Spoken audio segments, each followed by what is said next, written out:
Napakalinaw po ng mensahe ni Digong. Pagkakaisa, mula noon hanggang ngayon, yun pa rin naman. Wala namang pinagkaiba. Mabuhay ng taas noo ang mga Pilipino.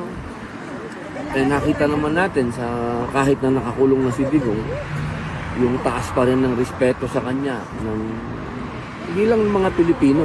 Mas mataas nga respeto sa kanya ng hindi Pilipino eh.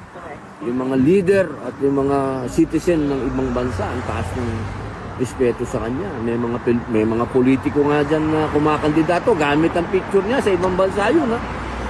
Ginagamit yung plataforma niya. Talagang legend na si Digong. At itong pagkakakulong niya rito sa ibang bansa, parang sinelyuhan na natin yung pagkabayani niya. Kahit na may mga kontra, naintindihan naman natin yung mga kontra, pero bihira ang nangyayari sa isang tao ang ganito.